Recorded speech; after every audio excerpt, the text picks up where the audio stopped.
en mi computadora. Bien, buenas tardes a todos.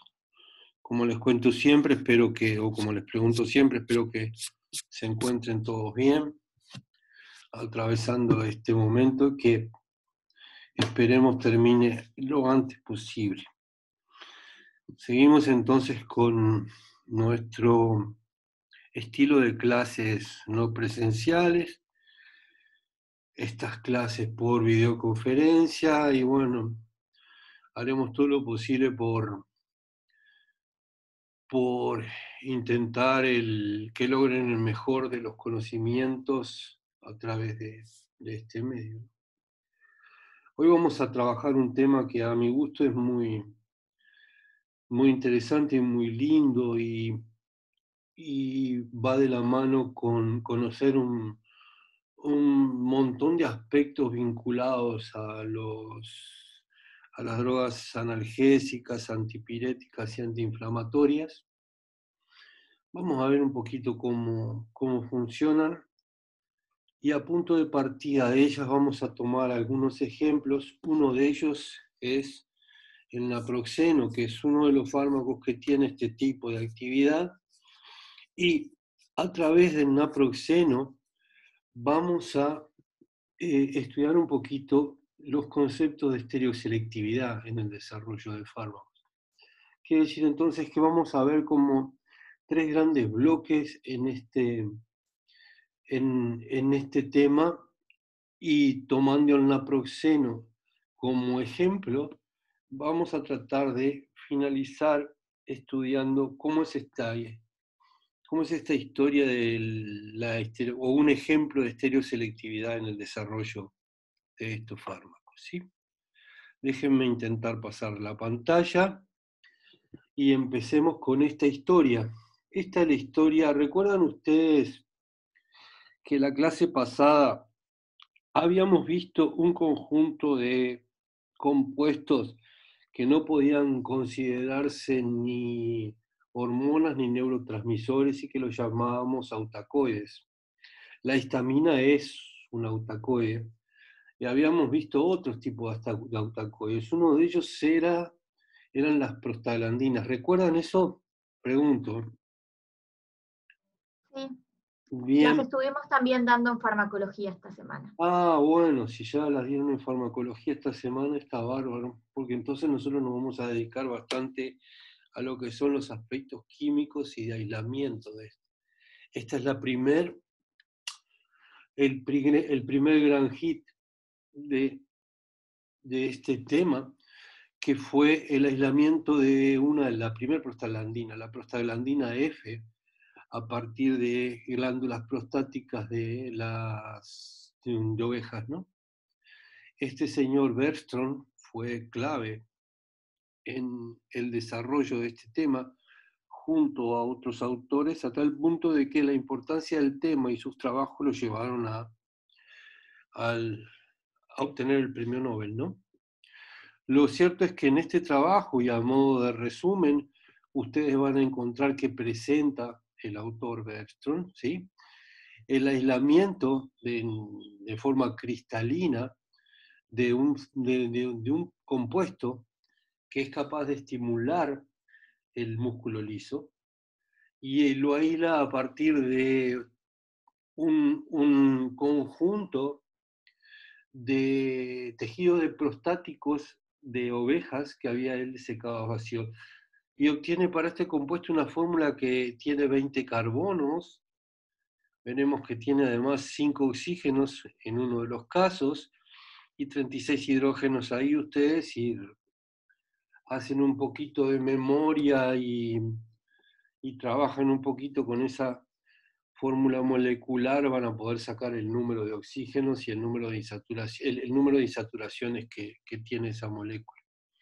Pero fíjense ustedes que este es el resumen, que a mí me gustaría que ustedes leyeran este trabajo. Yo no se los voy a traer todo, pero sí les traigo un resumen, y dentro del resumen le marco una frase fundamental, que bueno, que estos autores continuaron los trabajos de un pionero, que fue von Euler, y que bueno, que luego de sus primeros estudios, que empezó a encontrar la actividad biológica de este tipo de compuestos, Bertrand fue quien lo siguió y continuó trabajando hasta que pudo lograr el aislamiento de un compuesto al cual llamó PGF, que ya vamos a ver qué significa eso, que era un compuesto cristalino y que tenía una actividad biológica muy importante y muy interesante.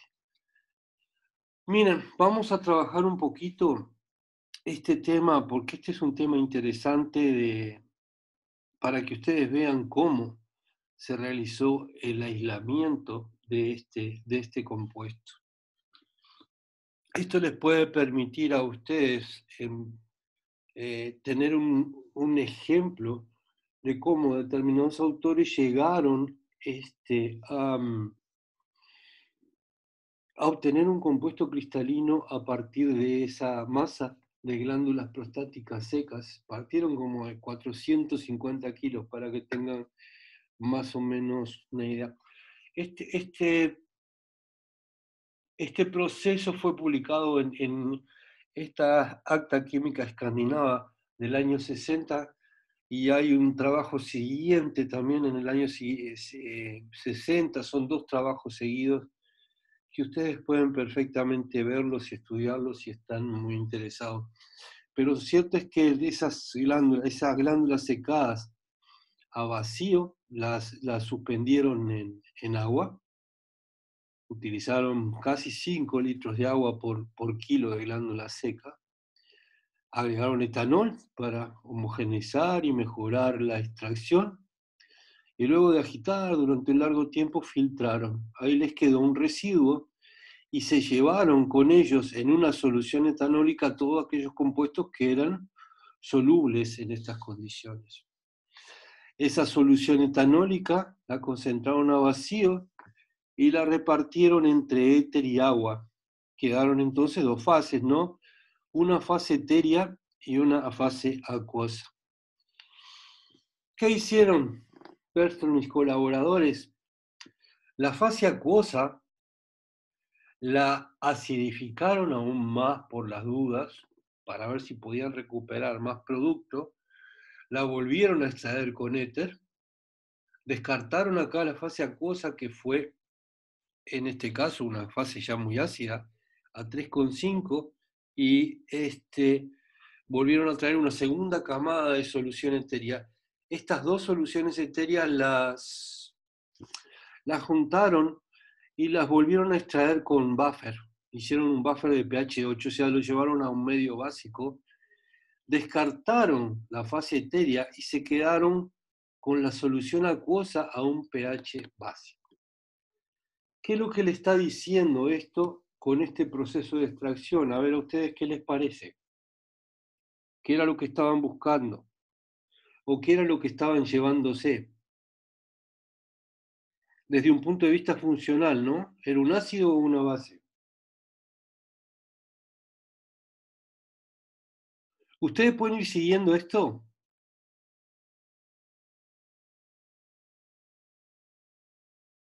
Ay, ¿me están escuchando o me fui? Aunque sea, abran el micrófono. Sí, te están. Te escuchamos. Pero no.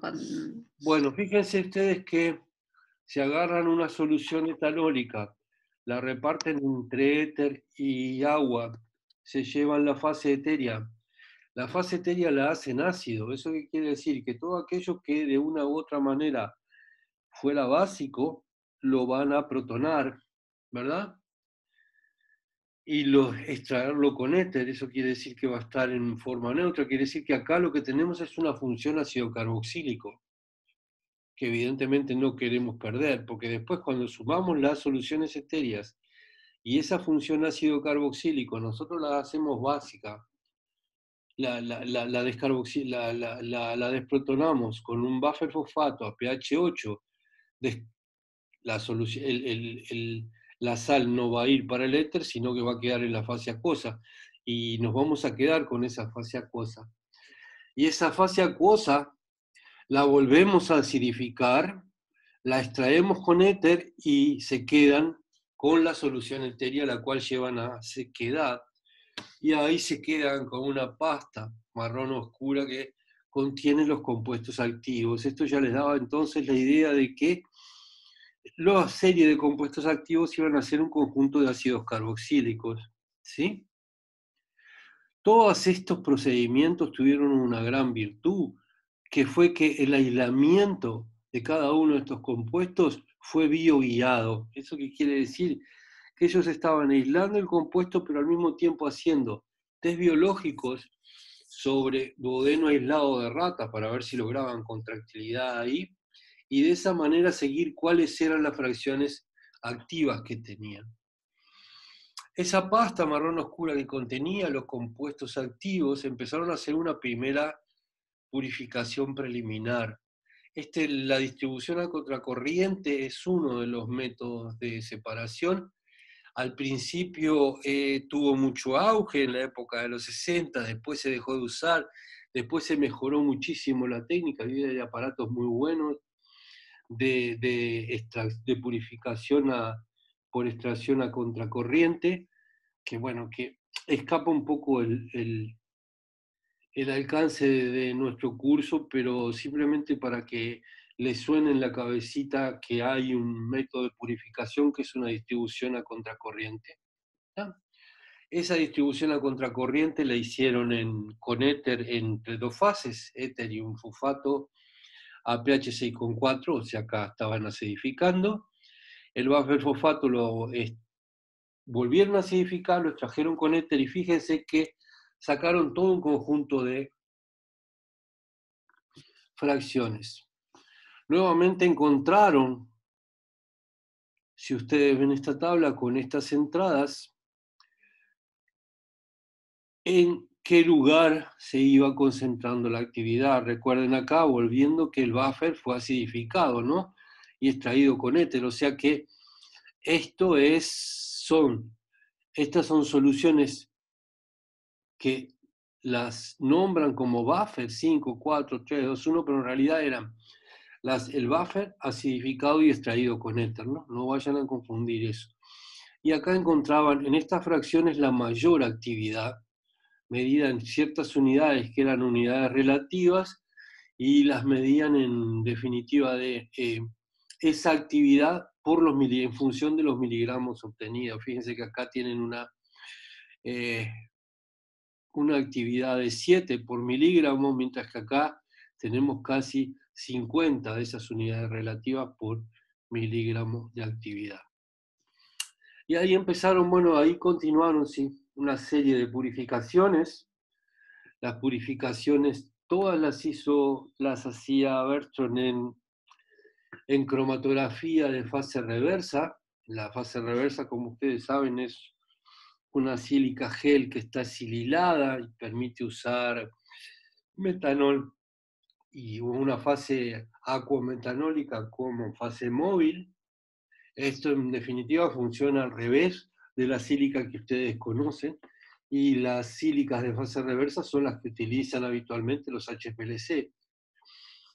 Y ahí empezaron a poder aislar las fracciones activas, volverlas a purificar, y quedaron con una fracción con la mayor actividad biológica, y tuvieron mucha suerte, porque esa fracción con la mayor actividad biológica pudieron recristalizarla utilizando una mezcla de acetato de etilo y éter de petróleo, y obtuvieron dos productos sólidos cristalinos. A uno lo llamaron PGF, que era un sólido cristalino que tenía un pKa de 6,3, o sea, que era un ácido, y que fíjense que tenía 20 carbonos, 26 hidrógenos y 5 oxígenos, mientras que el otro compuesto, que también era un sólido cristalino, que le llamaron PGE, tenía más hidrógenos, pero el mismo número de oxígenos. Quiere decir que ahí hay una diferencia en las saturaciones. Y un pKa también ácido, pero de 6,5. En definitiva, para que ustedes resuman esto, que puede haber sido medio largo para todos aquellos que no les interesen la manera en la que Bertrand purificó la prostaglandina, lo cierto es que agarró un extracto crudo y seco de glándulas prostáticas, lo tomó en etanol, lo filtró, se quedó con los compuestos activos de la solución etalónica y empezó un proceso de purificación que involucraron extracciones a diferentes pHs, o distribuciones entre medio acuoso y éter, separaciones a contracorriente y finalmente purificaciones por cromatografía en fase reversa, llegando al final a dos productos que pueden ser recristalizados. Veamos qué características tienen estos productos. Miren, en este trabajo, que es interesante, recuerden que en esta época acceder a una determinación estructural por resonancia magnética nuclear en los años 60 no era nada fácil. En el 62 empezaron a aparecer los primeros equipos medianamente gruesos de resonancia magnética nuclear en el mercado, además de muy baja resolución. Un día, si van por el laboratorio, yo les voy a mostrar un espectro de 400 de una prostaglandina, una de las que nosotros producimos, para que se den en cuenta la complejidad que tienen este tipo de espectros. Pero fíjense ustedes esto y vamos a empezar a discutir. Volvamos para atrás. Recuerdan que teníamos una prostaglandina al cual Bertrand llamó prostaglandina F, que era este sólido, y otra prostaglandina que era la prostaglandina E. Fíjense ustedes que Bertrand toma la prostaglandina E, la trata con borio hidruro de sodio en metanol a 0 grado, y fíjense que obtiene dos prostaglandinas, a las cuales llamó F1 y F2. Esta F1 era idéntica a la prostaglandina F que había logrado cristalizar de los extractos originales. Y la prostaglandina F2 era un nuevo compuesto. Tomemos la fórmula molecular de la prostaglandina E. Fíjense que tiene 20 carbonos, 34 hidrógenos y 5 oxígenos. Esto corresponde a que esta prostaglandina E tuviera un grupo carboxílico, un grupo carbonilo, dos hidroxilos, un doble enlace y un anillo. Mientras que en estas F, fíjense que lo que estamos haciendo es ni más ni menos que ganando, ¿sí?, los hidrógenos. Entonces tenemos un grupo carboxilo, tres hidroxilos, perdimos el grupo carbonilo, un doble enlace trans y un anillo. Esto le estaba diciendo a Bertrand, indudablemente, que lo que estaba pasando ahí era que tenía un compuesto carbono-carbonílico que, tratado con borhidruro de sodio en metanol a 0 grados, le producía dos alcoholes. Esos dos alcoholes tendrían que ser alcoholes diasteroméricos, porque evidentemente se separaban, tenían la misma fórmula molecular y de una u otra manera venían de un compuesto que tenía un carbono carbonílico.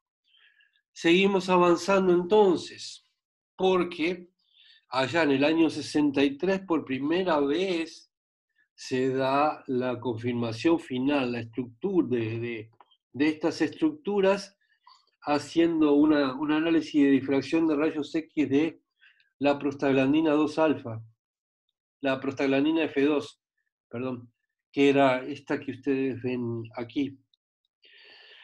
Y la configuración absoluta, aquí, si bien hoy por los equipos de rayos X de hoy, cuando la molécula se le pone un átomo pesado, como puede ser bromo o yodo, ya nos permiten a nosotros aproximarnos muy bien a la configuración absoluta de un compuesto, incluso darla sin ninguna duda. En aquellas épocas todavía existían muchos problemas con el tipo de equipamiento de rayos X como para confirmar la configuración absoluta de un compuesto, a pesar de que tuviera átomos pesados como bromo y yodo adentro. Entonces hubo que determinar la configuración absoluta, la determinó también Bergström con la ayuda de Samuelson. Samuelson fue otro de los Nobel premiados como consecuencia de este tipo de trabajo.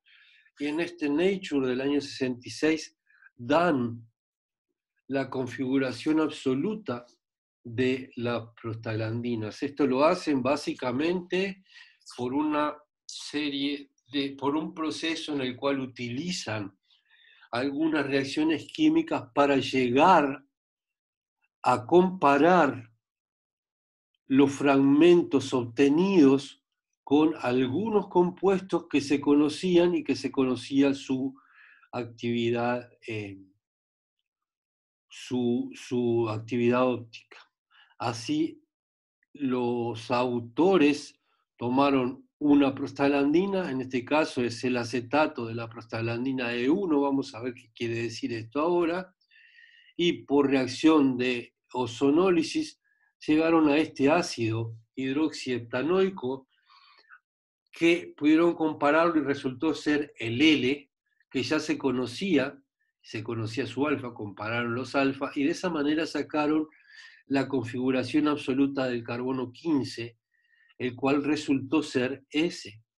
Con la configuración absoluta de uno de los carbonos se pudieron determinar todas las configuraciones absolutas de los restantes de la prostaglandina. Porque recuerden que teníamos nosotros la estructura de difracción de rayos X. Lo que necesitábamos era anclar una configuración absoluta para saber las configuraciones absolutas de todos los demás, porque el rayos X las configuraciones relativas las daba de manera perfecta. Es así entonces que queda completamente determinada la estructura de una primer prostaglandina, así como cada uno de sus centros quirales. Comenzaron a aparecer muchas más prostaglandinas y fue necesario entonces seleccionar una nomenclatura. Todas las prostaglandinas son derivadas de este ácido de 20 carbónicos, que es el ácido transprostanoico, y que se enumera de esta manera. Se empieza por el carbono más oxidado, la función más oxidada, el ácido carboxílico como el carbono 1, se sigue recorriendo la molécula y se termina en el último metilo, que es el número 20. Esta es la secuencia de numeración del ácido transprostanoico. Quiere decir que una prostaglandina tiene un ciclopentano que está unido entre los carbonos 8 y 12 en el ácido transprostanoico. Entonces las prostaglandinas tienen en su nomenclatura un conjunto de letras y un conjunto de subíndices, y vamos a ver qué significan cada uno de estos. PG claramente lo único que significa es prostaglandina. La letra, si la prostaglandina es F o E, como vimos hasta ahora, pero también hay prostaglandinas A, B, C o D, hacen referencia al estado de oxidación y funcionalización en la que se encuentra el anillo de 5 miembros. La prostaglandina A, por ejemplo, en el anillo de 5 miembros, tiene este sistema carbonílico alfa-beta no saturado que se genera entre los carbonos 9, carbono carbonílico, y 10 y 11, el doble enlace no saturado. La prostaglandina B, que pierde 2 de sus centros quirales, tiene el doble enlace del sistema alfa-beta, carbonílico alfa-beta no saturado en esta posición, el C en esta posición, y como ustedes ven también existen un montón de compuestos de esta serie de prostaglandinas en los cuales el carbono carbonílico está reducido, ya sea en una de sus posibles posiciones o en la otra, hasta que llegamos a la prostaglandina E, en la cual tiene un carbono carbonílico en posición 9 y un hidroxilo en alfa en posición 11, mientras que la prostaglandina F tiene 2 hidroxilo. Esto claramente, si nosotros vamos para atrás, nos demuestra que era lo que estaba pasando aquí, ¿verdad? Una prostaglandina E reducida con borhidruro de sodio nos daba 2 alcoholes. Y lo que estaba pasando acá era que, bueno, que esos 2 alcoholes que nosotros teníamos al reducir este carbono carbonílico con borhidruro de sodio, uno estaría hacia abajo del plano y otro estaría hacia arriba del plano. Hace necesario entonces algún poquito más, o profundizar un poquito más en lo que es la nomenclatura de este tipo de compuestos. El primero de los subíndices, que es un número, que es el 1, 2, 3 o 4, hace referencia al número y localización de los dobles enlaces. Un subíndice 1 implica que la prostaglandina tendrá un doble enlace trans entre 13 y 14. Un número 2 significa que la prostaglandina tiene un doble enlace cis entre 5 y 6. Este doble enlace siempre es cis por un tema, en las naturales, por un tema de biosíntesis, y el mismo trans entre 13 y 14. Y las que tienen un 3 tienen un sistema cis-trans-cis entre esos carbonos. O sea que el primer número hace referencia al tipo y localización de los dobles enlaces. Y finalmente, el subíndice alfa o beta indica la posición relativa del sustituyente en posición 9. Recuerdan ustedes que, si vamos para atrás, donde lo tengo yo acá, en posición 9, que es esta posición, este sustituyente podía estar hacia adentro del plano o hacia afuera, o en definitiva, o hacia abajo o hacia arriba, como quieran verlo ustedes. Y lo que está claro es que cuando tenemos un subíndice alfa, ese sustituyente está por debajo del plano. Cuando ponemos el resto de ciclopentano en la pantalla. Y está para encima, es beta cuando está por encima del plano. Esto es muy parecido a lo que son las nomenclaturas en los carbohidratos, ¿verdad? ¿Eso qué quiere decir entonces? Que nosotros vamos a tener me estoy yendo. Número de prostaglandinas que van a tener nomenclatura de este tipo. PGE2. Este justo no tiene el alfa, pero tomemos alguna. Bueno, vamos a ver alguna que tenga un alfa o un beta, la vamos a ver más adelante. Pero lo que está claro es que hace referencia a esa posición. ¿Cómo se biosintetizan las prostaglandinas? Bueno, son a partir de la cascada del ácido araquidónico, ¿no? Ustedes saben que el ácido araquidónico, que es este ácido poliinsaturado, graso poliinsaturado de 20 átomos de carbono, puede ingresar es el sustrato de una enzima que se conoce con el nombre de ciclooxigenasa 1, que tiene 2 dominios. Un dominio es un dominio endoperoxídico, como ustedes ven aquí, lo que genera es la introducción de 2 funciones peroxídicas sobre ese resto de ácido. Estas funciones peroxídicas, recuerdan ustedes que eran, cuando vimos el tema de los mecanismos de oxidación metabólica en general, estaban vinculadas a porfirinas y sistemas de hierro-oxo de alta energía, que eran los que eran capaces de generar este tipo de sustituciones. Eso lo hace la ciclooxigenasa en su dominio, la ciclooxigenasa 1 en su dominio de ciclooxigenasa, y después lo que tiene es un dominio de hidroxiperoxidasa que lo que hace es reducir esta función peroxídica al alcohol correspondiente. Una vez que tenemos esta molécula, que es un endoperóxido intermediario clave, por acción de otra enzima, que es la prostaglandina sintetasa, obtenemos toda la serie de prostaglandinas que nosotros vamos conociendo, y al mismo tiempo, por acción este endoperóxido de una tromboxano sintetasa, se generan toda la serie de tromboxanos que existen en nuestro organismo. Estos trabajos dieron lugar a 2 premios Nobel. Aquí tienen las lectures del Nobel de Bergström y de Samuelson, que se lo dieron allá por el año 82. Uno habla de las prostaglandinas desde el laboratorio a la clínica.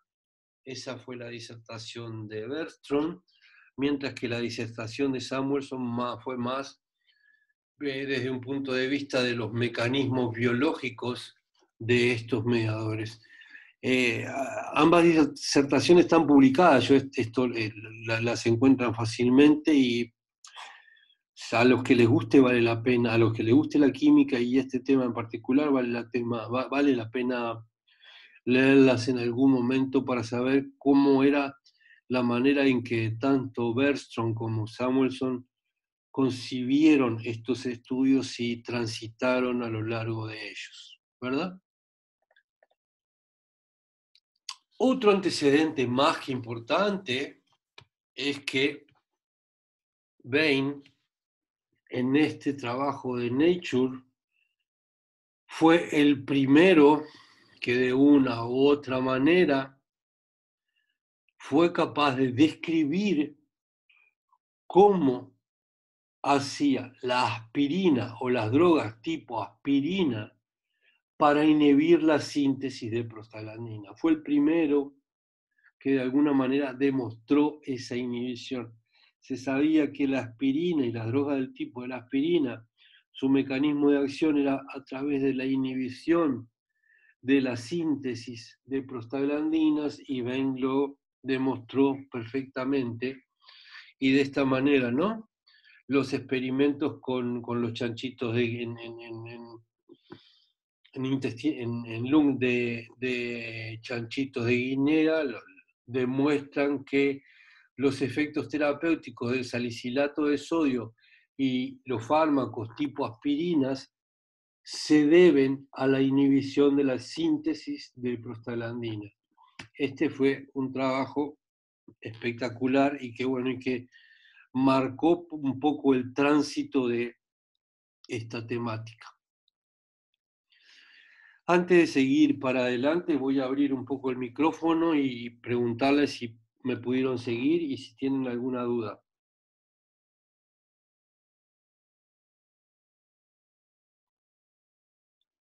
Hablen, por favor, porque estoy hablándole a una pantalla. Por lo menos díganme. Todo bien, yo te hablo. Yo te voy siguiendo bien, profe. ¿Me van siguiendo? Sí. Yo tengo una duda. Sí. Diga. En unas diapos para atrás, donde está la biosíntesis de las prostaglandinas, ¿por qué aparece en 2 pasos la acción de la COX-1? Como Porque, dos dominios distintos. porque la acción, la COX-1 tiene 2 dominios. Bien. Es una Pero única. no cambia nada en la molécula, digamos. Sí, cambia. ¿Cómo no no lo veo. cambia? Del primer dominio al segundo dominio. Y fíjate bien, a ver, ayúdame, Ceci. Contales tú, así yo descanso un poquito. No sé. ¿No ves ningún cambio? A ver si alguien más ve algún cambio en la molécula de la del medio a la de abajo. No, es si el peróxido se volvió un hidroxilo normal. Ahí va. Por eso es hidroperoxidasa. Ajá. O sea, obviamente siempre tiene que hacer la función ciclooxigenasa y después la hidroperoxidasa, ¿no? Ay, Ahí es que va. no veo el cambio. ¿Viste en el carbono 15? ¿Cuál es el carbono? Esta es una 16? función. Ahí va. Ah, Ven, y señal. ahí. Está. Y esta es una función. Perdón. ¿Sí? No lo veía. Ahí va. Gracias. Bien. Seguimos entonces. Vamos a profundizar un poquito más en la ciclooxigenasa, que como vimos es una enzima clave en la cascada del ácido araquidónico. Existen dos isoenzimas para la ciclooxigenasa.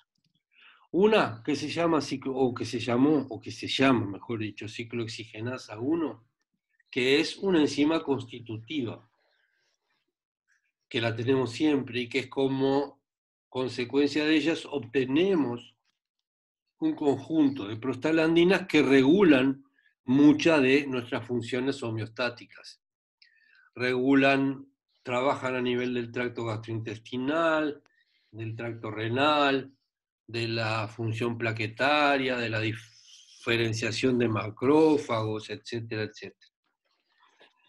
Pero ¿qué sucede? Sucede cuando nosotros tenemos un proceso inflamatorio, nuestro organismo induce la producción de una nueva ciclooxigenasa, que es la ciclooxigenasa 2, o que se llamó ciclooxigenasa 2, que es su producción es inducida por ciertos glucocorticoides, citoquinas o algunos otros factores que se generan en el momento en que a nosotros nos aparece algún proceso inflamatorio. Esta enzima inducida es la que aparece a la hora de la inflamación.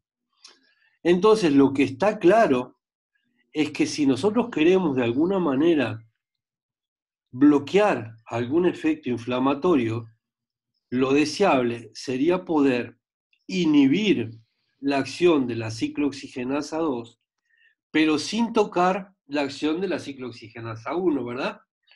Porque de esa manera nosotros tendríamos la posibilidad de mantener nuestros procesos homeostáticos, pero evitar nuestros procesos inflamatorios en un camino que es bastante complejo y que tiene muchas rutas agrupadas y que siguen el mismo camino.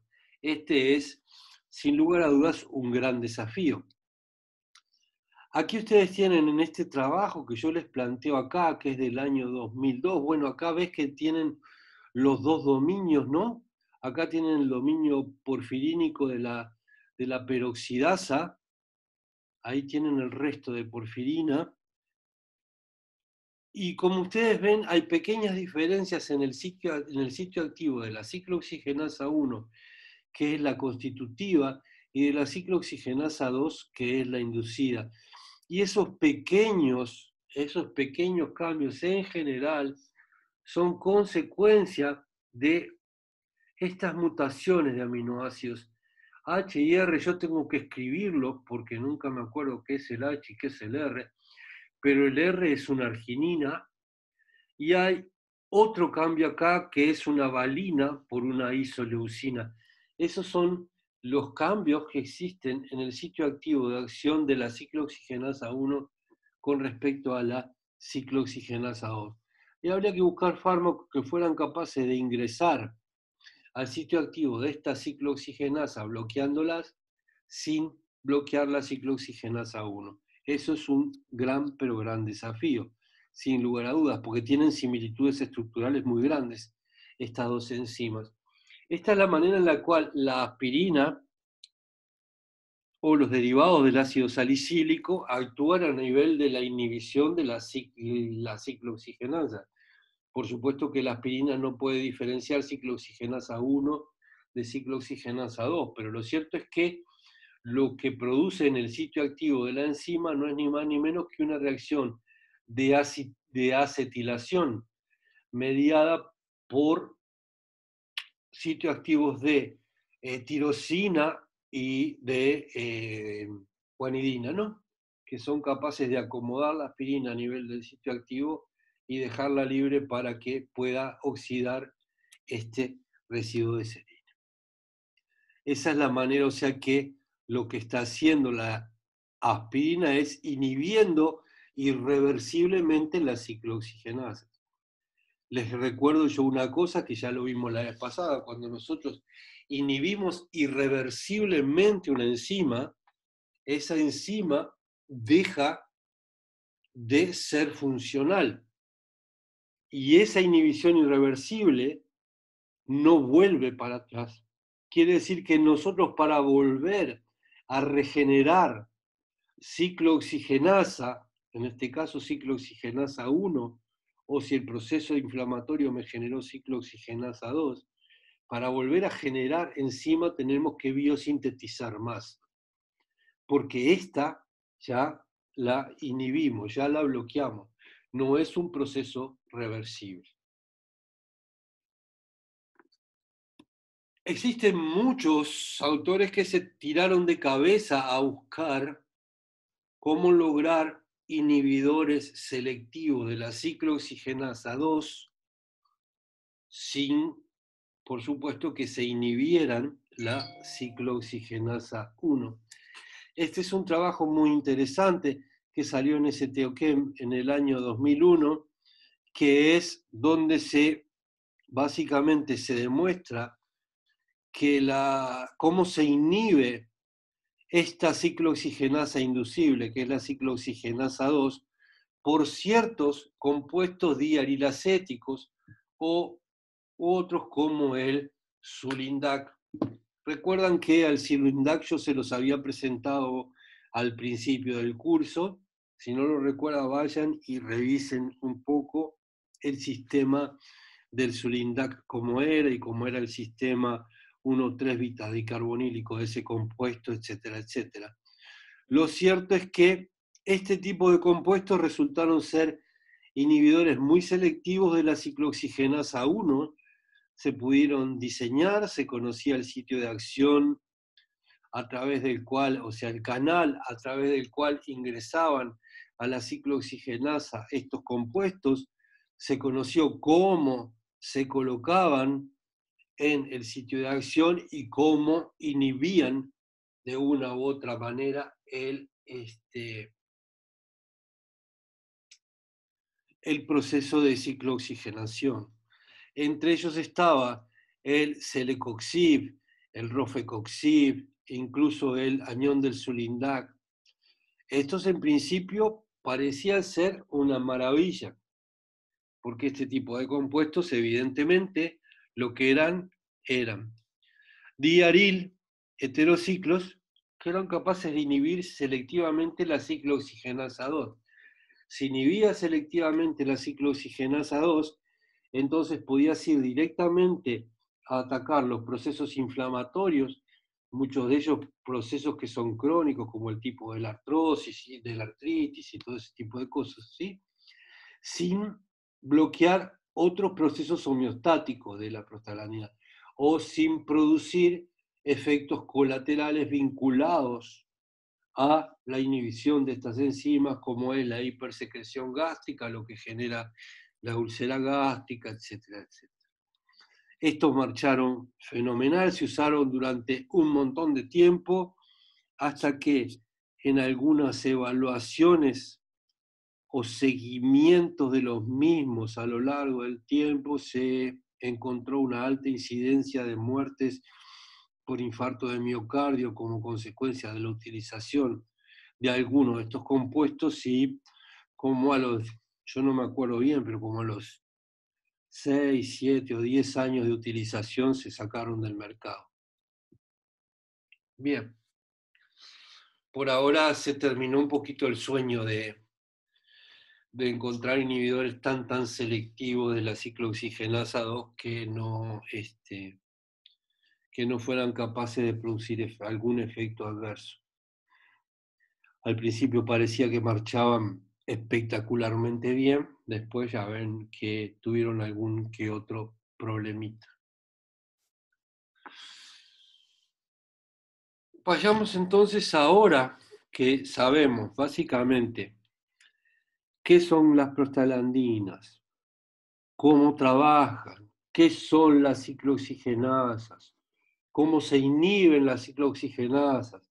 Cuando vimos dos tipos de inhibiciones de la ciclooxigenasa, una que era irreversible y otra que era reversible, vamos a estudiar un poquito más en profundidad este tipo de fármacos, que nosotros los agrupamos con el nombre de drogas antiinflamatorias no esteroidales. ¿Sí? Esto por lo que me dicen ustedes, ya lo vieron en farmacología, ¿verdad? Pregunto. Sí, lo vimos ayer. Bueno, yo lo vi ayer, pero está el video.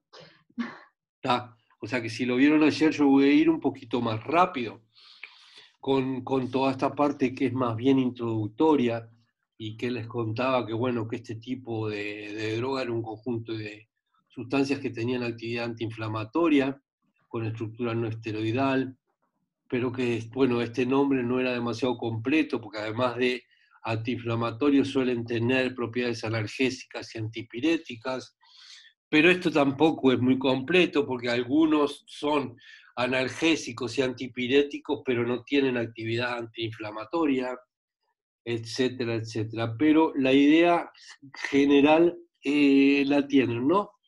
O sea, drogas antiinflamatorias no esteroidales, muchas de ellas al mismo tiempo son analgésicas y antipiréticas, y algunos analgésicos y antipiréticos que hay que sacarlos de este grupo porque no son antiinflamatorias, y sí son analgésicos y antipiréticos. El prototipo es la aspirina, que posee todas las propiedades, ¿verdad? Analgésicas, antiinflamatorias y antipiréticas. Es un mejor analgésico y antipirético que antiinflamatorio, pero posee propiedades antiinflamatorias. No así, por ejemplo, el paracetamol, que es un buen analgésico y un buen antipirético, pero no tiene actividad antiinflamatoria.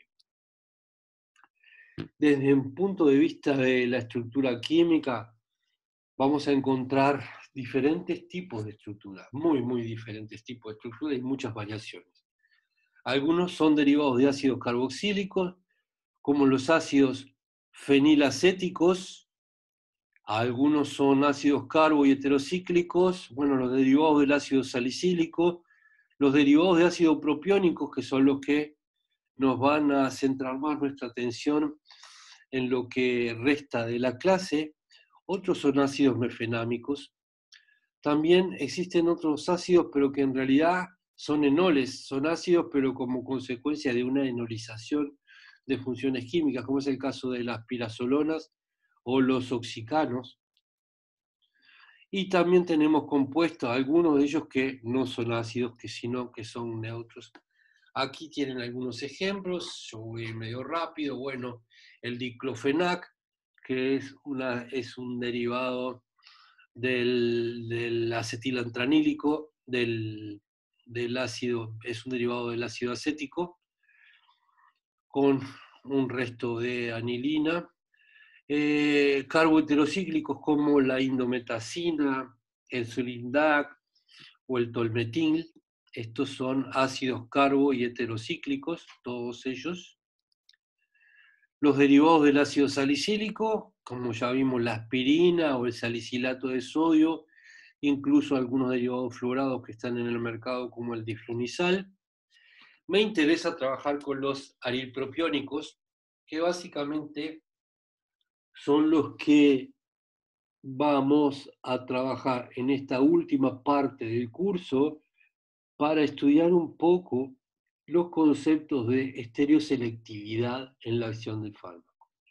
En definitiva, todo el cuento que yo les vengo haciendo ahora es para llegar al naproxeno o al ibuprofeno que por ahora, o al ketoprofeno que por ahora van a ser, de ahora en adelante van a ser los que más me van a interesar.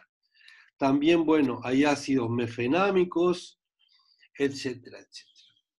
¿Cómo es el mecanismo de acción de este tipo de compuestos? De todos, estoy hablando de todos en general, ¿no? Los mecanismos de inhibición de ciclooxigenasa suelen ser todavía bastante complejos en función del tipo o la clase de compuesto en el cual tenemos. Algunos de ellos involucran un rápido equilibrio de unión y etapas lentas de inhibición. Recuerdan ustedes que habíamos visto cuando vimos inhibidores enzimáticos en la clasificación cinética de los inhibidores enzimáticos, que había unos que eran lentos, otros que eran más rápidos, y por otro lado aquellos que eran más fuertes o se unían más fuertemente, y había otros que eran lentos y fuertes, ¿no? Recuerdan todo eso. Y bueno, en general algunos de ellos involucran, ese es el modelo más simple, ¿no? Un equilibrio rápido de unión y sigue una lenta etapa de inhibición, que en algunos casos, en muy pocos, como el caso de la aspirina, es irreversible, ¿verdad? O sea, la aspirina primero llega a un equilibrio de unión a la enzima, después empieza a reaccionar. En la etapa de inhibición empieza a hacer la reacción, la acetilación. Esta es la etapa más lenta y es irreversible. La aspirina resulta ser un caso especial, es lo que les decía recién. La etapa lenta de inhibición resulta ser la formación de un enlace covalente e irreversible. Pero hay otras moléculas como el ibuprofeno o el ácido mefenámico que parece que se unen en una única etapa, el equilibrio rápidamente reversible, y se comportan como inhibidores competitivos en esta enzima. La indometacina es lento y fuertemente unido o estrechamente unido. Es decir, no me preocupa que ustedes recuerden específicamente todo esto. Lo que quiero transmitirles a ustedes es lo siguiente, es que estamos en presencia de un sistema enzimático y un conjunto variado de inhibidores, los cuales pueden inhibir la enzima por diferentes mecanismos, a través de dos grandes bloques. Unos son irreversibles, como es el caso de la aspirina, la gran mayoría son reversibles, y los irreversibles pueden darse a través de un equilibrio único o bien un proceso en etapas, generando situaciones de inhibiciones slow, estrechas de una determinada enzima. Pero lo cierto es que todo esto sigue siendo muy estudiado. Y lo que sí se sabe es que todos los inhibidores se unen a la proteína a través de su resto carboxilato a un resto de arginina. Eso es lo mismo que nosotros vimos aquí cuando yo les presenté la aspirina, ¿verdad? El carboxilato y la arginina, o una función que genere una fuerte densidad de carga negativa acá para ser capaz de unirse al sitio activo a nivel de esa arginina. Bien, tanto el naproxeno como el ibuprofeno, como el ketoprofeno, todos ellos nosotros los podemos denominar como ácidos arilpropiónicos. Propiónico, ¿por qué? Porque son derivados del ácido propanoico, ¿verdad? 1, 2, 3. Y arilos, porque en posición 2 tienen un resto arilo de diferentes características. ¿Cuáles son los métodos de síntesis para este tipo de compuestos que ustedes se van a encontrar por ahí? Son muchos y son muy variados. Yo les traigo acá por lo menos 4 de ellos como una manera muy gruesa de ejemplificar. El método más sencillo es la adición de cianuro a un carbono carbonílico, dando un intermedio tetraédrico, una cianohidrina, que, como ustedes saben, esta cianohidrina puede ser deshidratada por un proceso que utiliza ácido iodídrico y fósforo, y después la hidrólisis del nitrilo nos genera el ácido correspondiente. Los que hicieron alguna vez esta reacción con ácido iodídrico y fósforo juran y perjuran que nunca más la harán, como es mi caso, porque es la cosa más espantosa que se puedan encontrar, porque además cada vez que tirás la gotita de ácido iodídrico en esto y le tirás en el fósforo con todo esto, te larga una llamarada que no te gusta nada. A mí al menos no me gusta nada. Estas reducciones no las suelo utilizar mucho y las trato de evitar siempre. El segundo método, bueno, es primero una reducción con borhidruro de sodio del carbono carbonílico. Generamos el alcohol lo transformamos a el bromuro a través de tribromuro de fósforo o pentabromuro de fósforo, algunos lo transforman con cloro. Lo cierto es que lo que generan es un buen grupo saliente para que pueda reaccionar con un ciano, dar una sustitución nucleofílica y después por una hidrólisis. También se puede utilizar las propiedades ácidas de este CH2 en alfa al carbono carbonílico y el arílico, y bueno, con hidruro de sodio generar el anión en esta posición, el carbanión en esta posición, y luego alquilarlo con yoduro de metilo. Necesitamos tener un éster acá porque estamos con un hidruro en esto, y entonces no vamos a perder hidruro neutralizando un ácido. Entonces lo que hacemos es trabajar con el éster y después hidrolizarlo. Y después, bueno, hay alguna otra metodología, ¿dónde estoy? Perdón. Hay alguna otra metodología que utiliza la alquilación en esta posición con dietilcarbonato y después la descarboxilación correspondiente y la hidrólisis para generar el metilo en esta posición. Pero bueno, estos son 4 ejemplos de cómo pueden llegar a sintetizarse esos ácidos salilpropiónicos, y hay muchos más, pero estos son 4 ejemplos como muy representativos. El desarrollo del ibuprofeno, se los vuelvo a representar acá, como ustedes ven es un ácido arilacético, en el cual acá tiene un anillo aromático sustituido con un R-isopropílico en esa posición.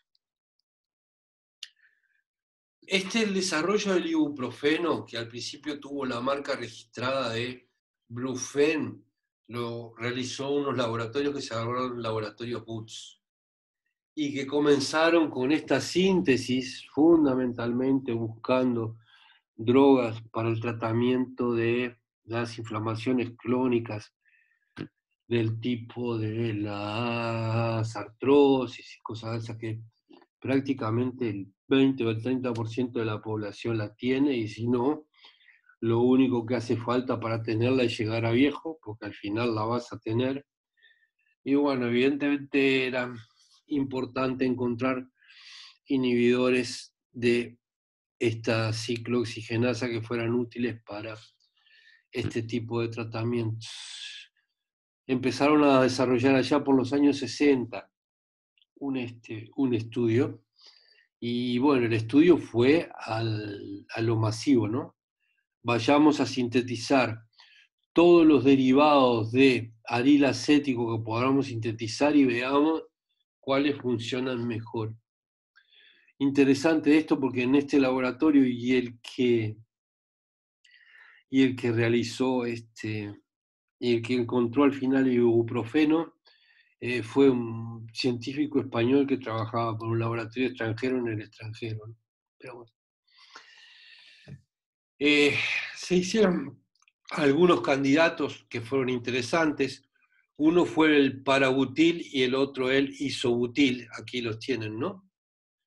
Butil e isobutil. Lo que le pasaba a esto es que estos compuestos tenían algunas reacciones colaterales.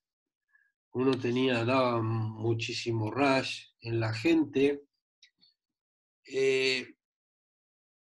Otros, como el isobutil, si bien dejaban de dar rash y irritaban menos que la aspirina, el tracto gastrointestinal, resultaron ser hepatotóxicos, hasta que finalmente el alfa-metilanálogo, que fue el ibuprofeno, se pudo desarrollar. Fue un suceso porque resultó ser un analgésico no esteroidal, antiinflamatorio no esteroidal, que fue suave, bien tolerado, podía ser utilizado como un agente antiartrítico y los pacientes podían soportar dosis diarias de casi 1,5 gramos sin problema, ¿no? Y a partir de este ibuprofeno prácticamente se desarrollaron todos los que hay hoy en la serie. Pero vayamos entonces al punto que queríamos abordar hoy con cierta profundidad. que era el tema de la estereoselectividad de estos ácidos. Está claro que en los ácidos 2-arilpropiónico existen dos enantiómeros, ¿no? Eso es consecuencia de que nosotros tenemos en esta posición un carbono asimétrico. Por lo tanto, ese carbono puede estar en forma S o en forma R. Esto es así, digamos, una de esas cosas que de una u otra manera uno se tiene que grabar a fuego, ¿no? Que era que los estudios in vitro demostraron que la actividad antiprostaglandín sintetasa de estos profenos reside casi exclusivamente en el enantiómero más, que es el S, que tiene la configuración absoluta S.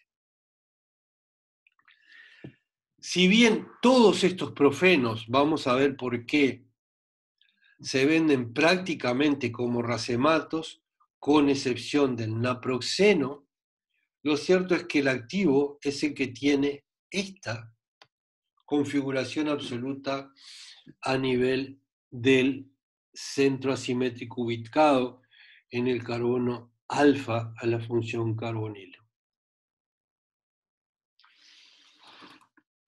Voy a parar un poquito los micrófonos porque hace rato que estoy hablando y quiero saber si tienen alguna duda hasta aquí.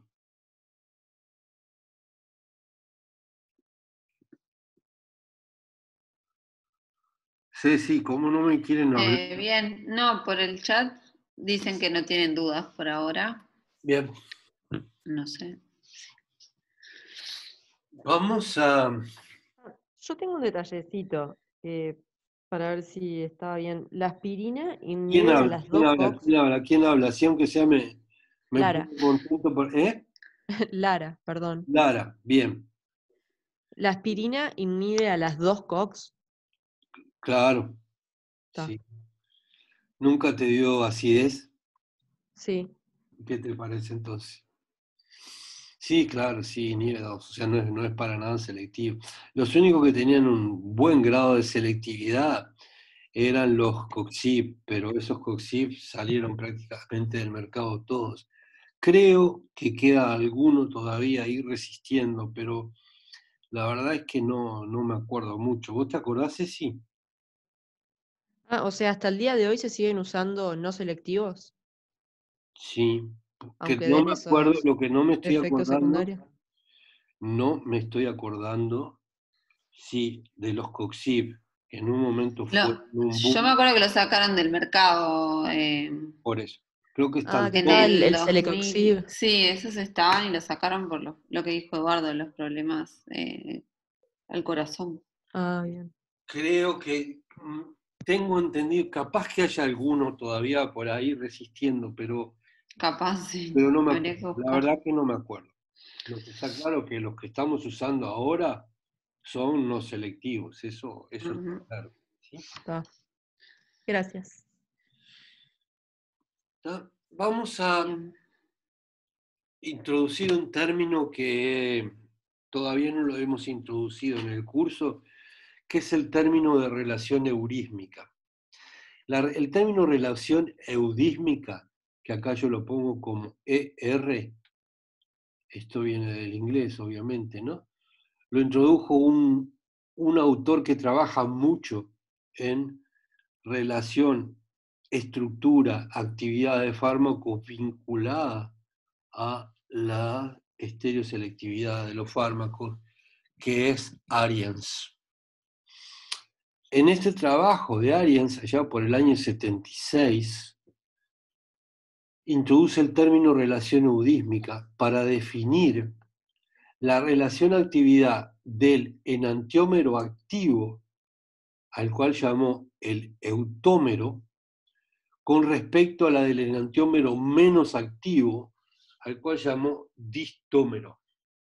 Entonces, la relación eudísmica es un cociente entre la afinidad por el sitio activo o la constante de afinidad por el sitio activo del eutómero dividido la constante de afinidad por el sitio activo del distómero. ¿Eso qué quiere decir? Que cuanto mayor sea el valor de este parámetro ER, la molécula va a tener mayor sensibilidad a la estereoquímica vinculada a su estereoselectividad. El eutómero va a ser mucho más activo que el distómero. En el límite, evidentemente, ¿verdad? Esto sería infinito, porque este tendería a cero, ¿no? En el límite.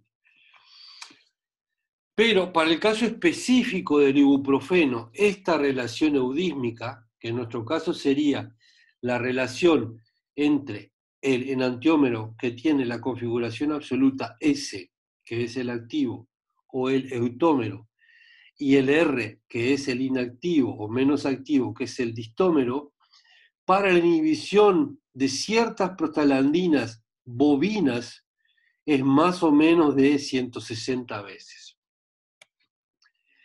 Pero resulta que in vivo, como lo vamos a ver a partir de ahora, los dos enantiómeros son equiactivos porque existe un fenómeno que se llama inversión metabólica que sucede para este tipo de compuestos. Introducimos aquí en esta transparencia dos grandes conceptos que quiero que empiecen a tenerlos en cuenta porque los vamos a trabajar mucho. Uno es la relación eudísmica, o sea, la relación entre un enantiómero activo y el enantiómero menos activo, y otro es el concepto de inversión metabólica, que vamos a ver lo que es eso. ¿Qué es lo que pasa? Existen determinados procesos biosintéticos o bioquímicos, como quieren llamarle, que producen la isomerización de ciertos centros quirales. Un primer ejemplo de este proceso a través de una inversión metabólica de un centro quiral se reportó allá por el año 73. Y lo que está claro es que estos autores, fíjense que demostraron que los metabolitos urinarios del ibuprofeno en el hombre eran todos dextrorotatorios, o sea, eran todos más, independientemente de cuál fuera el enantiómero administrado, R o S. Estos son de ese tipo de cosas que, bueno, que cuando uno lo mira con ojos químicos, a veces se le paran los pelos de punta cuando determinada gente que se dedica a esto se olvida un poco de ser bastante estricto con los aspectos químicos. ¿Por qué? Nada tiene que ver dextrógeno o levógeno con R o S.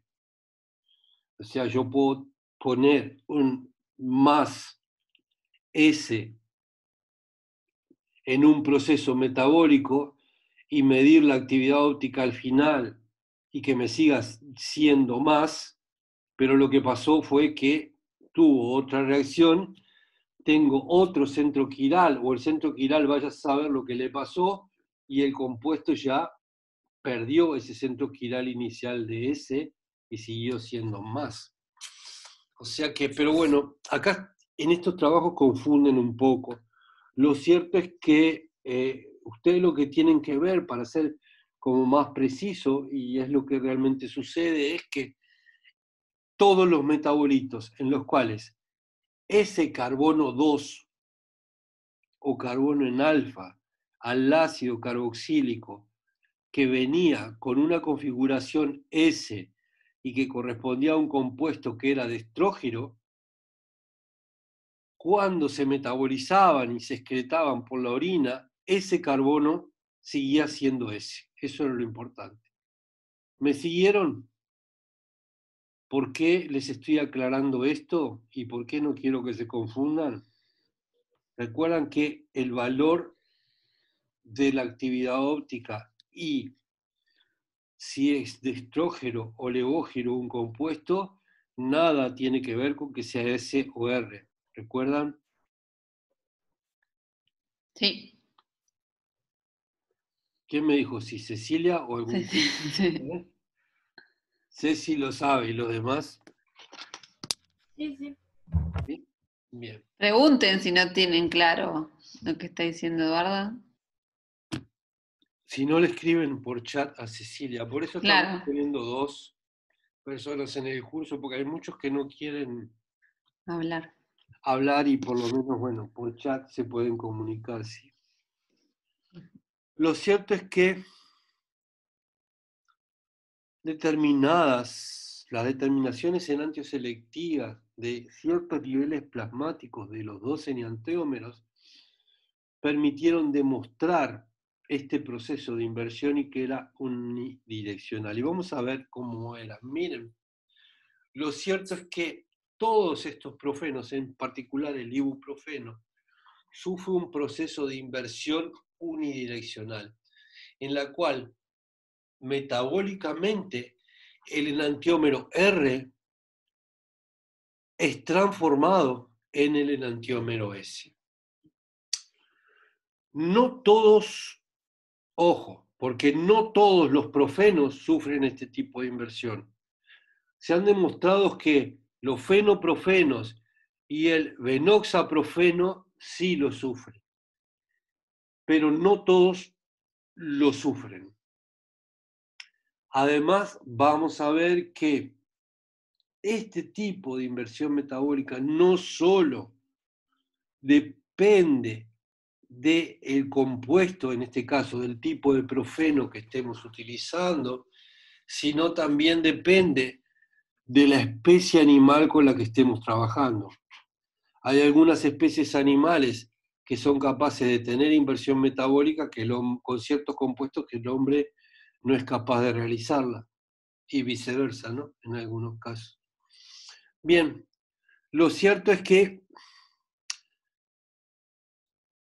y esto ya se lo dije, bueno, es lo que le decía, ¿no? Que algunos, algunas especies animales sufren, algunos compuestos como el ketoprofeno puede tener inversión metabólica en ratas, ¿no? Y un poquito en conejos, pero no tienen el hombre, ¿no? O sea que la velocidad de inversión depende tanto de la naturaleza del sustrato como de la especie animal. Y no hay manera de generalizar mucho esto hasta el momento. Profe, tengo una duda. Soy perdón. Micaela. Micaela, decime. Sí, que al principio dijiste que se obtenían siempre dextrógenos sin importar si vos habías dado el R o el S. Pero en la imagen que mostrás la inversión quiral, cambiás también lo de dextrógeno y levógeno, porque ponés menos y más, no solo cambiaste lo de R y S. Sí. Yo había entendido que al final quedaban siempre como dextrógenos. No. Yo lo que te estoy diciendo es que no debemos confundir. Tenemos que ir siempre a los conceptos fundamentales de la química orgánica. Sí, pero mira, poné la diapo anterior, profe. ¿Está? No, la anterior. Viste que... No, ahí. Que decía que... Ay, ¿para dónde está? Me perdí, no, creo que es más adelante. Era la siguiente, la que vos decís. Una más. Una más. Esa. Ahí, la primera... No, la anterior. No, la anterior. ¿No? Avanzaste más, profe. Para el otro lado.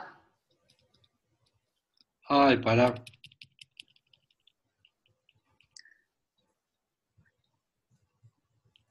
La anterior a esa. Ahí, esa. Esa. ¿La de relación eudísmica? No, más No, para la la siguiente. ¿Esta? Sí. No. No, una más. ¿Más para atrás o más para adelante? Adelante. ¿Es esta? La siguiente, dice ella. ¿Esta? Esa, sí. Sí, ahí dice en rojo que decía que los metabolitos eran dextrorotatorios sin importar cuál era el enantiómero que dabas. Claro, Pero en la imagen de inversión no son dextrorotatorios los dos.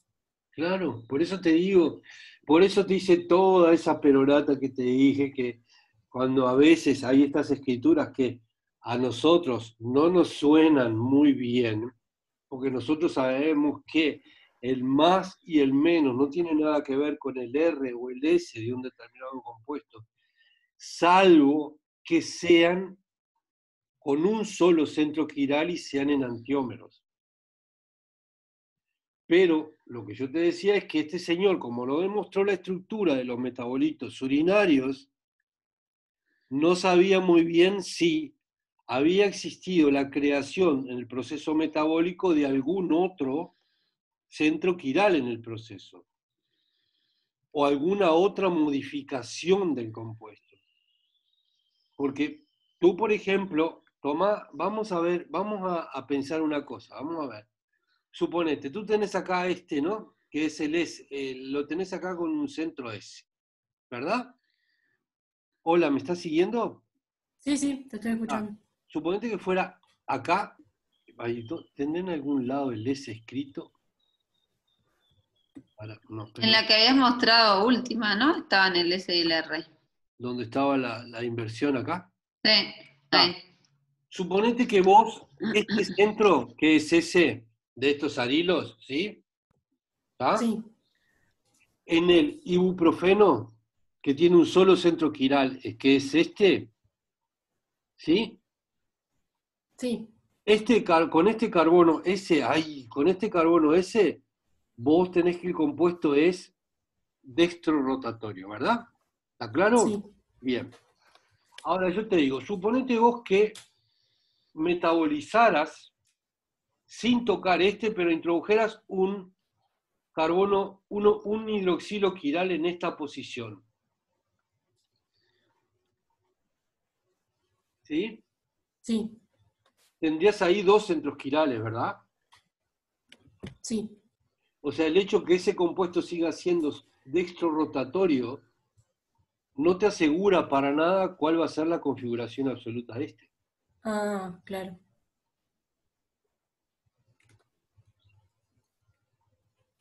¿Entendés lo que te quiero decir? Sí, sí, sí, gracias. O sea, la única manera de asegurar eso es decir, bueno, todo esto sucede, todo esto está sucediendo y son dextrorotatorios porque entonces yo sigo teniendo un solo centro quiral, sigo teniendo enantiómeros y todas las modificaciones que obtuve ahí no tienen nada que ver con actividad óptica. Ah, gracias. ¿Sí? ¿Les quedó claro a todos?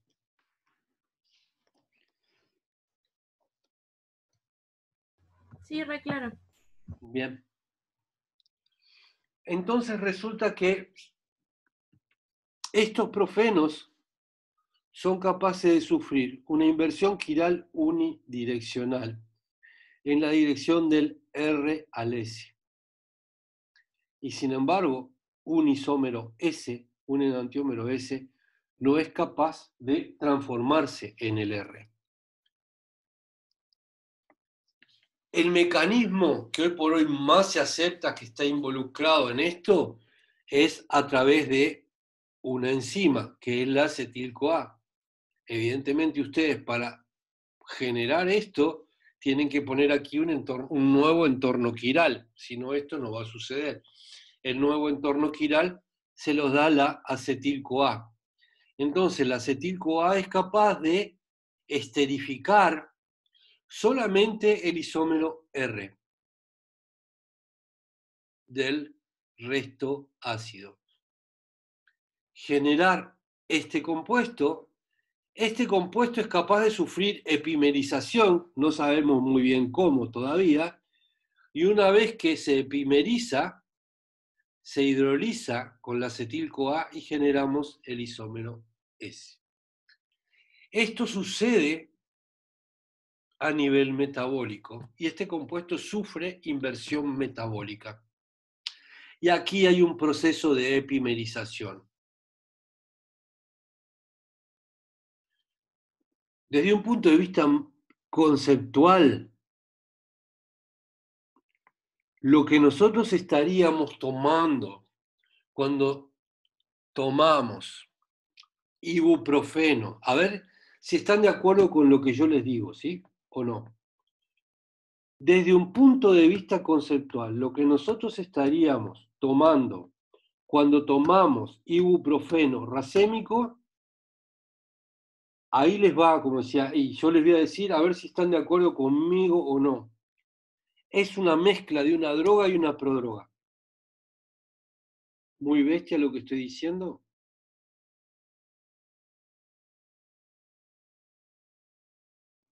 Y no, se podría ver así, sí. Porque el S es la droga y el R es la prodroga que se va a transformar en S. Claro. Tal vez no entre dentro de las definiciones estrictas del concepto de prodroga. Para mí sí, para algunos autores no. Pero lo cierto es que, fíjense entonces que si nosotros logramos la inversión metabólica, no vale mucho la pena hacer los esfuerzos para sintetizar un compuesto que sea ópticamente activo a la hora de utilizarlo como fármaco, porque tenemos todo nuestro pool metabólico que nos ayuda. Entonces, si bien el activo es el que tiene la configuración S y el R prácticamente no tiene actividad o tiene muy poca actividad, nuestras enzimas en el organismo nos ayudan y nos transforman en el compuesto activo. Claro, lo que queda básicamente es saber cómo se realiza esta epimerización. Y por suerte hay muchos estudios, yo no me voy a meter esto, pero bueno, lo cierto es que se estudió esa epimerización con carbonos marcados con deuterio y se vio que este intermediario, el 2,3-dihidroibuprofeno, sería el intermediario clave en el proceso de epimerización acá, lo cual parece bastante lógico. O sea, habría como una eliminación aquí, generación de un doble enlace, ahí tendría que actuar tal vez una epimerasa, una segunda enzima, para generar el doble enlace y luego invertirlo. Estos estudios se lograron bien con estudios con carbono marcado con deuterio y viendo dónde quedaba el deuterio, y se vio que esa epimerización evidentemente sucede a punto de partida de ese intermediario. Pero vamos, en este ratito que me queda, a estudiar la síntesis y la resolución óptica del naproxeno. Tanto el naproxeno como el ibuprofeno, fíjense que el ibuprofeno, yo creo que hoy por hoy, si mal no me acuerdo, yo creo que esa lista se la di, ¿no? Pero el ibuprofeno en unidades de venta a nivel del mundo, en unidades de venta, no en dinero, ¿no? Porque es un fármaco muy barato. Pero en unidades de venta yo creo que andaba por el 4º o el 5º lugar a nivel mundial, ¿no? Ahí tiene muy poquitos por arriba. Estos dos, el naproxeno y el ibuprofeno, son los miembros comercialmente más importantes de este grupo de analgésicos aripropiónicos. Y el isómero activo en ambos casos es el S. Y bueno, en el ibuprofeno en general se vende el racémico, ya vimos por qué. Pero vamos a ver el naproxeno. El mayor producción de naproxeno es la empresa Syntex. La empresa Syntex es una empresa que era mexicana, no sé ahora por dónde andará, pero vamos a ver, vamos a estudiar algunos procesos muy importantes que tiene Syntex, sobre todo en lo que son las hormonas esteroidales y los anticonceptivos orales, etcétera, etcétera, pero lo vamos a ver más adelante. Pero vamos a ver cómo hace Syntex para resolver el naproxeno. Lo hace a través de una ruta que es muy clásica. Esto es lo que tienen ellos publicado, ¿no? Vaya a saber si realmente lo hacen ahí. Primero, la obtención del naproxeno la hacen por una secuencia de reacciones, una bromación, primero, broman en orto y en para, al hidroxilo, eso. sustitución electrofílica aromática sobre el sistema de alfa-naftol, o no sé cuál es este, un naftol, yo qué sé cuál, ¿no?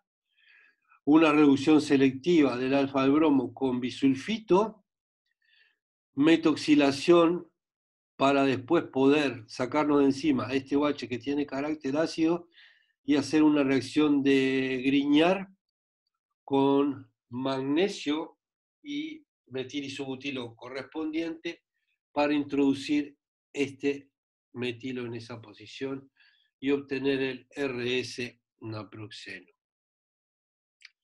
Fíjense ustedes cómo de una u otra manera resuelven a nivel industrial según Syntex el naproxeno.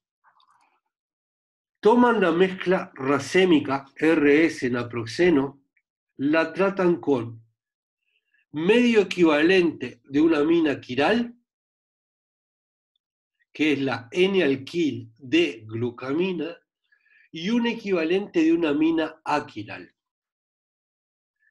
¿Qué es lo que sucede aquí? Que cuando lo calientan en presencia de un determinado disolvente, el S-naproxeno forma preferencialmente una sal insoluble con la amina quiral, que es la N-alquil de glucamina. Esta sal es insoluble y precipita. Y prácticamente precipita con un rendimiento casi ideal, entre 45 y 46%, el ideal sería 50%, y con un exceso enantiomérico de un 99%. Queda entonces en solubilidad, en solución, el R-naproxeno, que ha sido neutralizado con una amina aquiral, que forma una sal soluble, que queda en solución. Siguen calentando esto, y cuando calientan, el resto de equivalentes de la amina aquiral, que nos quedaba 0,5 equivalentes más, lo que hace es trabajar en la racemización de ese compuesto. Lo que hace es, no en este, sino en el otro, sacarle el OH, trabajar y volver, y cuando se recupera para un lado y para el otro. Y entonces obtiene nuevamente una mezcla, se calienta el tiempo suficiente hasta llegar nuevamente al equilibrio de la mezcla enantiomérica. Esta mezcla enantiomérica se recicla y así sucesivamente hasta que se llega a tener todo el S-naproxeno. Este proceso lo pueden ver en este trabajo de Sheldon de Chirotechnology, en esa referencia del año 96. Este proceso es muy claro y muy sencillo, no tiene mucho misterio, más el hecho de que, bueno, que encontraron una amina específica, que es la N-alquil de glucamina, que forma una sal insoluble con el isómero de naproxeno que nosotros queremos. Claro, ustedes me pueden decir a mí, ustedes me pueden preguntar, ¿y cómo sabían que la N-alquil de glucamina formaba esa sal insoluble, mientras que acá con el S, pero no con el R? Ni minga lo sabrían. Empezaron a probar diferentes aminas quirales hasta que encontraron una que les dio el proceso. Este es trabajo puro y duro de prueba y error, no me cabe la menor duda, basado sin lugar a dudas en antecedentes, porque había muchos trabajos de fenilacéticos que formaban sales con con determinadas glucaminas y que eran capaces, o sea, existían antecedentes, pero había que optimizar esos antecedentes y encontrar la amina quiral que mejor nos resolviera el problema. Pero, por suerte también, comenzaron a aparecer la utilización de determinados procesos enzimáticos o de determinadas enzimas que facilitaron también la resolución de los enantiómeros, de los arilacéticos, para generar compuestos ópticamente puros. Y uno de ellos es la síntesis del ketoprofeno en configuración absoluta S, el S-ketoprofeno, que se puede realizar a nivel industrial a punto de partida de la utilización de determinadas enzimas que son lipasas, que están inmovilizadas. Esas lipasas se obtuvieron de una cándida, de una levadura que la trajeron de la Antártida y la pusieron en un soporte sólido. La marca registrada de ese soporte es Novosim 435. Y este cataliza la esterificación enantioselectiva del más menos ketoprofeno. Aquí tienen este Process of Biochemistry donde este trabajo está registrado. Y miren lo que hacen, básicamente. Este es el resumen del trabajo traducido por mí. Capaz que tiene errores en la traducción, pero básicamente el abstract de ese trabajo, de este proceso, Biochemistry, dice que la lipasa inmovilizada de Cándida antártica, que se llama, con marca registrada, Novosim 435, cataliza la esterificación enantioselectiva del más menos ketoprofeno. Las condiciones de reacción de la resolución cinética se han investigado considerando disolvente y variación de alcohol. Y el uso de alcohol y dicloropropano permite la separación a gran escala, dando el S-ketoprofeno con un 96% de exceso enantiomérico. Lo que pasa es que hay que hacer muchos ciclos, porque después dice que el enantiómero EDRA, recuperado como éster, se somete fácilmente a hidrólisis y puede ser reutilizado.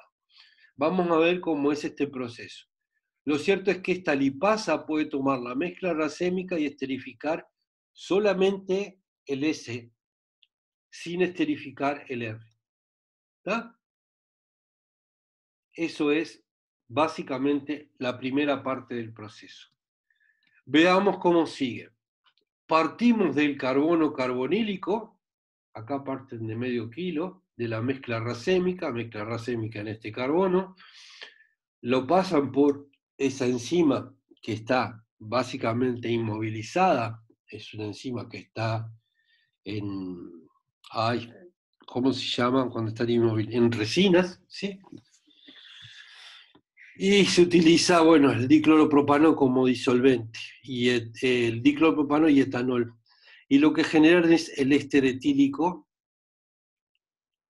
de uno de los enantiómeros, del que nos interesa, y no del otro.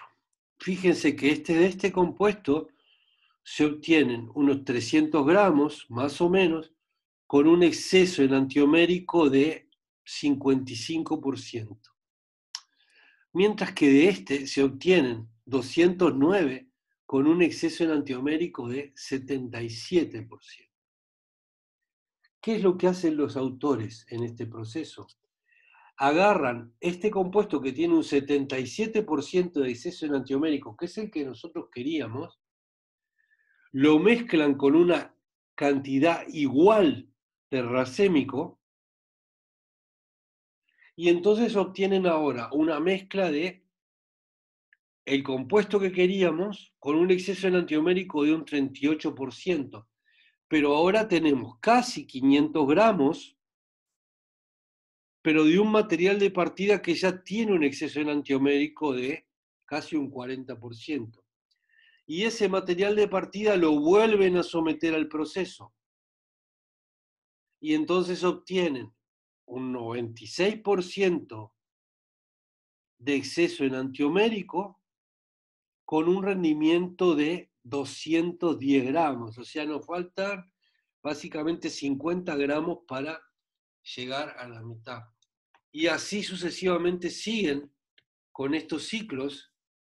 Esto es un proceso de secuencia de concentración enantiomérica que me va duplicando la cantidad. Y lo que me hace es hacer trabajar a la enzima con una mezcla que ya está enriquecida en uno de los enantiómeros. El rendimiento total de este proceso es un 60%. Yo no recuerdo en el trabajo cuántos ciclos hacen, o si lo dejan acá, o si hacen otro ciclo más, no entiendo. Pero lo que está claro es que este no lo van a desperdiciar, ¿no? Eso está claro. Porque esto lo van a hidrolizar y mezclar con lo del principio, llevando a un racémico y así sucesivamente. Bueno, díganme qué dudas tienen. Tenemos unos 10 minutos para discutir lo que ustedes quieran. Hoy fuimos más rápido que lo habitual.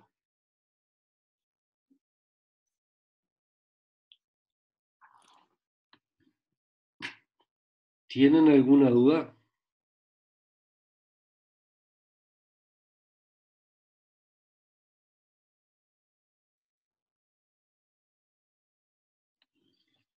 Ceci, apareció algo ahí, ¿no? Cecilia, ¿estás ahí?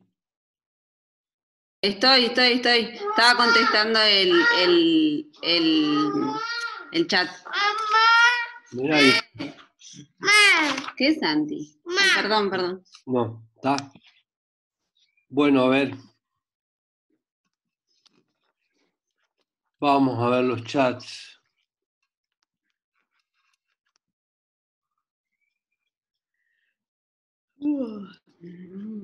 Bueno, ¿alguna otra duda tienen?